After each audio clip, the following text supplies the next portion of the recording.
to my desk both the bipartisan physical infrastructure plan and the Build Back Better plan that I have proposed. And I've said many times before, I believe we're at an inflection point in this country.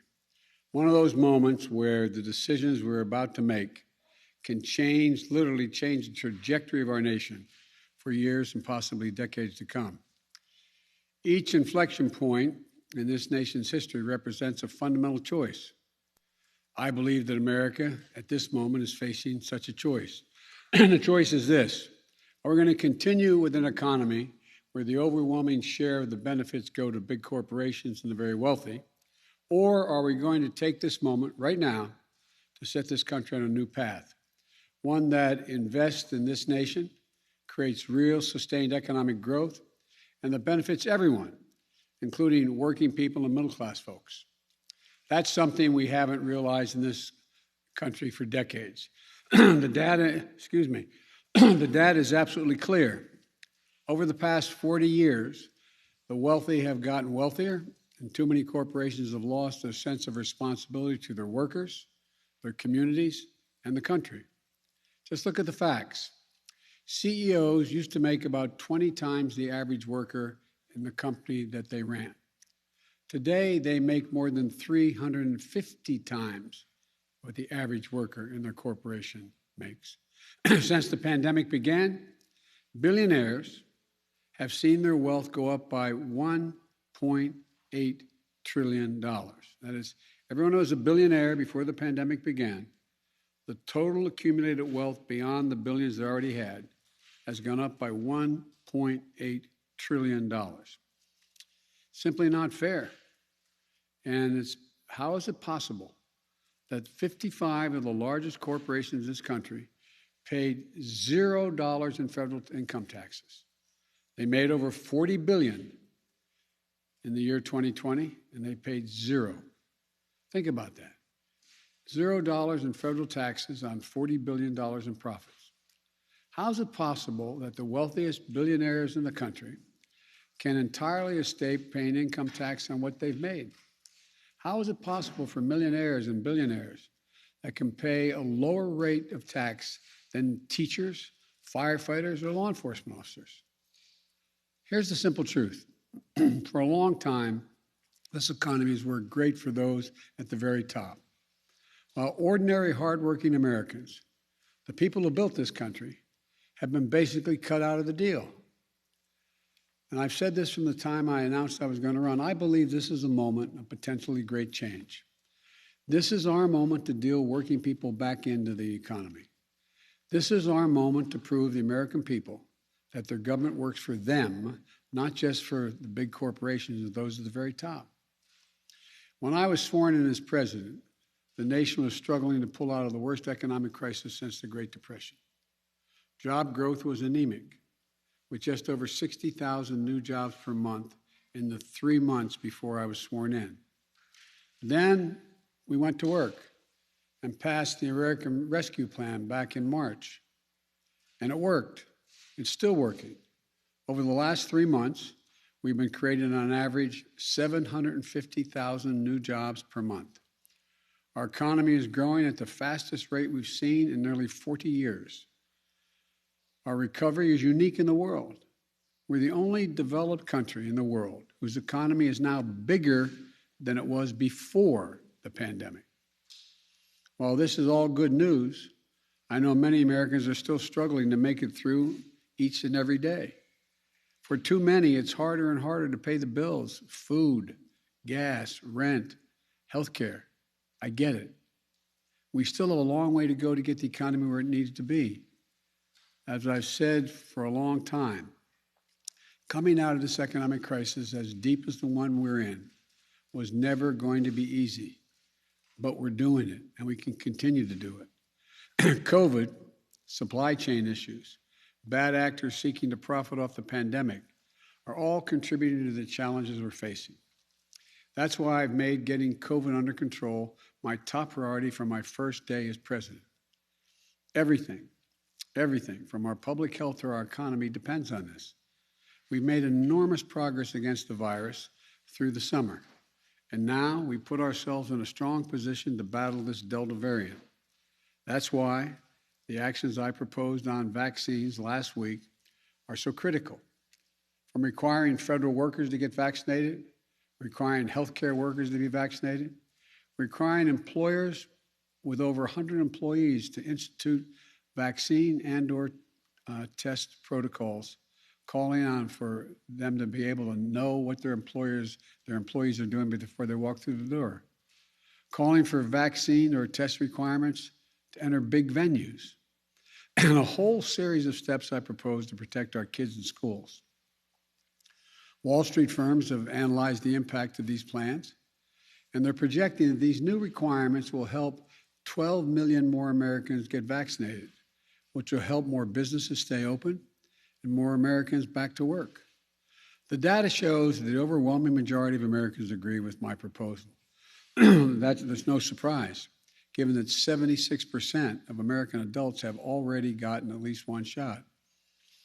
But we're facing a lot of pushback, especially from some of the Republican governors. The governors of Florida and Texas are doing everything they can to undermine the life-saving requirements that I proposed. And some of the same governors attacking me are in states with the strictest vaccine mandates for children attending school in the entire country. For example, in Mississippi, children are required to be vaccinated against measles, mumps, rubella, chickenpox, hepatitis B, polio, tetanus, and more. These are state requirements. But in the midst of a pandemic that has already taken over 660,000 lives, I propose a requirement for COVID vaccines, and the governor of that state calls it, quote, a tyrannical type move? A tyrannical type move? This is the worst kind of politics, because it's putting the lives of citizens of their states, especially children, at risk. And I refuse to give in to it. These policies are what the science tells us we need to do. They're going to save lives. They'll protect our economic recovery as well and allow the economy to continue to grow. We're also going after the bad actors and pandemic profiteers in our economy. There's lots of evidence that gas prices should be going down, but they haven't. We're taking a close look at that. Taxpayers in this country also have paid for extraordinary effort to keep our country going over the past year or so. Unlike the last administration, which resisted oversight and allowed taxpayers to be victimized by fraud, we're working hard to protect vulnerable Americans from having their identity stolen. As a consequence, their unemployment checks stolen as well. And we're going to offer we're going to go after organized criminals that defraud America or misuse COVID funds. Look, we're also taking a closer look at places in our economy where fewer and fewer corporate giants are controlling more and more of the marketplace in the areas they work. Just look at agriculture and the food industry. A very small number of giant corporations now dominate the market, which gives them the ability to drive up prices because they face so little competition. As we work to build healthier competition in our economy and crack down on bad actors, the American Rescue Plan, which we passed in March, is still working to give hardworking Americans, hardworking people, some relief. One of the best examples of that relief is the expansion of the child tax credit, which in effect is essentially a historic tax cut for families with children. Just yesterday, 39 million working moms and dads got their direct payment. That money is going to help cover groceries, the mortgage, new pairs of shoes, all the things that kids need. It's a tax cut for working families. So, we're working to provide as much relief as we can right now to American families, but here's the truth. Yes, the pandemic has caused a lot of economic problems in the country, but the fact is our economy faced challenges long before this pandemic struck. Working people were struggling to make it long before the pandemic arrived. Big corporations and the very wealthy were doing very well before the pandemic. That's why I've said, starting back in my campaign for president, that it's not enough to just build back. We have to build back better than before. And that's how it all begins. Big corporations and the super wealthy have to start paying their fair share of taxes. It's long overdue. I'm not out to punish anyone. I'm a capitalist. If you can make $1 million or $1 billion, that's great. God bless you. All I'm asking is you pay your fair share. Pay your fair share, just like middle-class folks do. But that isn't happening now. Today in this country right now, the top 1%, for example, evade an estimated $160 billion in taxes that they owe each year. Not new taxes, taxes that they owe. And the way it works is this. If you're a typical American, like I suspect most of the press people sitting in front of me here, you pay your taxes. Why? Because you get a W-2 form. It comes in the mail every year. The IRS gets that information as well. Your taxes get deducted from your paycheck, and you pay what is owed beyond that. That's why 99% of working people pay the taxes they owe. But that's not how it works for people with tens of millions of dollars. They play by a different set of rules, and they're often not employees themselves. So the IRS can't see what they make and can't tell if they're cheating. That's how many of the top 1% get away with paying virtually nothing. It's estimated by serious economists that that number is about $160 billion collectively owed each year that doesn't get paid. It's not an even playing field. My plan would help solve that. For example, it would give the IRS the resources it needs to keep up with the lawyers and accountants and the super wealthy. It would ask just for 2 pieces of information from the banks of these folks, that amounts that come into their bank accounts and what amounts go out of their bank accounts, so that the wealthy can no longer hide what they're making, and they can finally begin to pay their fair share of what they owe. That isn't about raising their taxes. It's about the super wealthy finally beginning to pay what they owe, what the existing tax code calls for. Just like hardworking Americans do all over this country every tax day. Look, and like I said just a few minutes ago, 55 of the most profitable corporations in America paid 0 in federal income taxes on what amounted to $40 billion in profit. Not a penny. That's not right. My economic plan will change that. Not punish anybody, just make them pay their fair share. But my Republican friends in Congress don't want to change the law. So what are they doing? They're attacking me and my plan, which is fine. But if you're going to have a debate, let's have an honest debate. My Republican friends are attacking my plan, saying it's big spending. Let me remind you, these are the same folks who just 4 years ago passed the Trump tax cut, totaling almost $2 trillion in tax cuts. A giant giveaway to the largest corporations in the top 1%. And listen to this, almost none of that $2 trillion tax cut was paid for. It just ballooned the federal deficit. In fact, the unpaid bills racked up by the last administration are projected to increase the national debt by more than $8 trillion over time. What I'm proposing is totally different from that approach for 3 reasons. First, my plan is paid for. It's fiscally responsible because our investments are paid for by making sure that corporations and wealthy Americans pay their fair share. Second, we're not going to raise taxes on anyone making under $400,000. That's a lot of money. Some of my liberal friends are saying it should be lower than that. But only corporations and people making over $400,000 a year are going to pay any additional tax.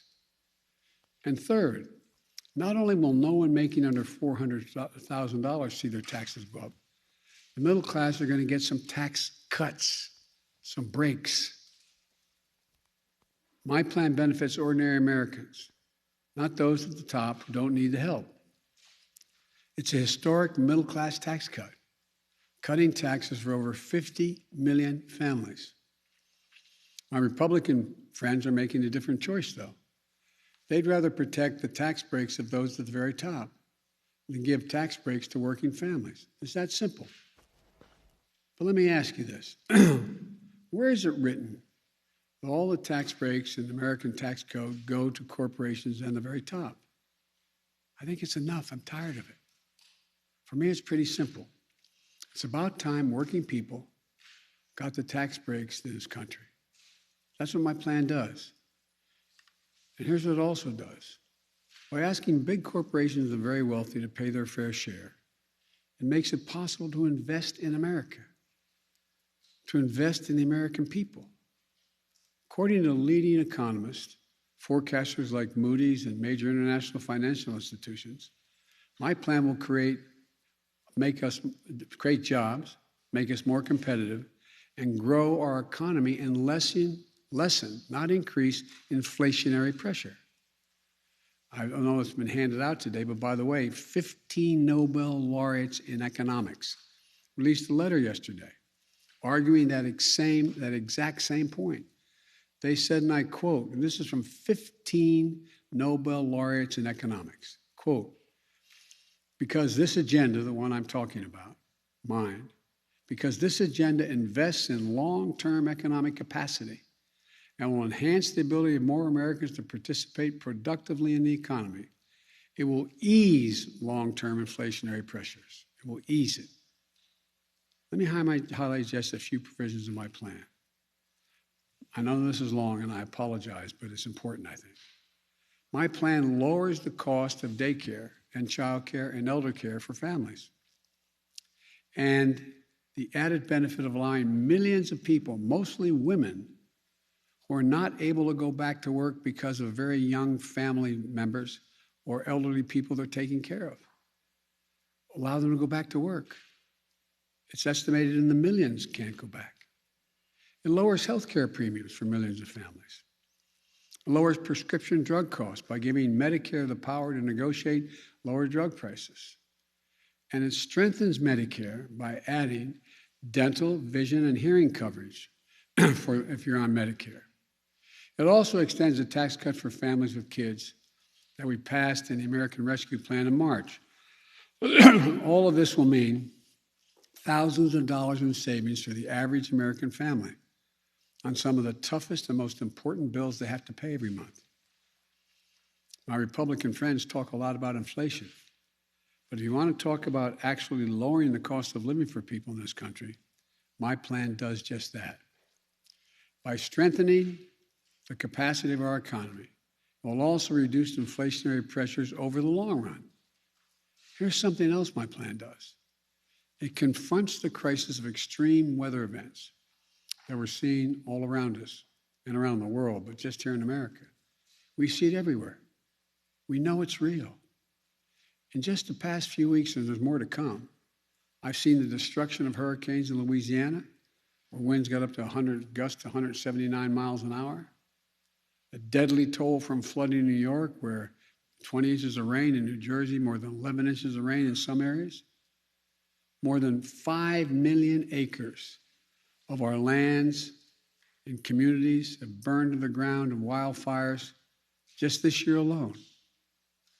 That's more than the size of the entire state of New Jersey burned to the ground. When I was out in California, I flew over some of these areas. In addition, there's a severe drought in the West and the Midwest. There's a blinking code red out there for the nation. We can't wait to act. Extreme weather, just last year, cost the American public $99 billion in damage. $99 billion in damage last year. And unfortunately, we're likely to break that record this year. And the evidence is overwhelming that every dollar we invest in resilience saves $6 down the road when the next fire doesn't spread as widely or the power station holds up against a storm. We need to rebuild with resilience. with resilience in mind. So roads are built higher. Levees are built made more stronger. Transmission lines are better protected, and so much more.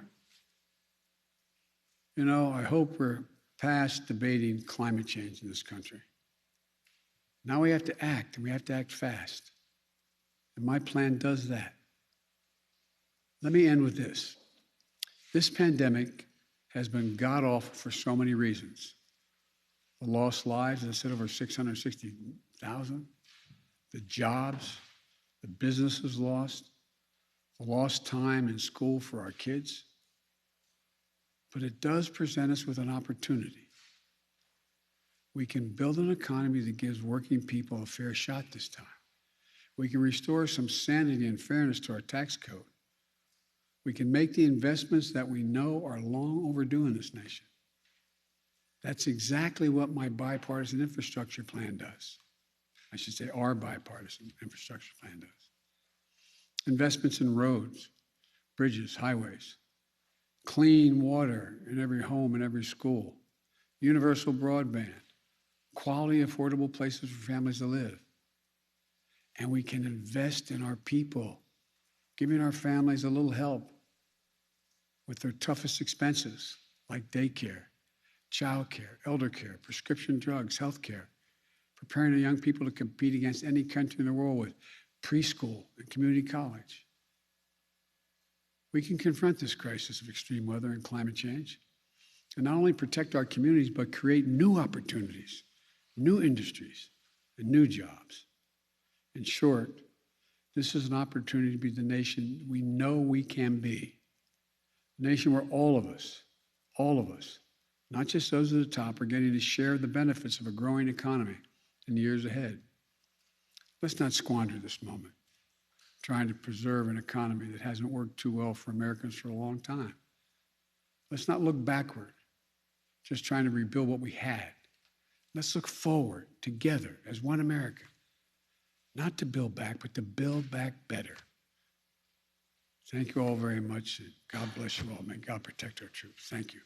Mr. President, what kind of impact does it have when celebrities like Nicki Minaj share dubious claims?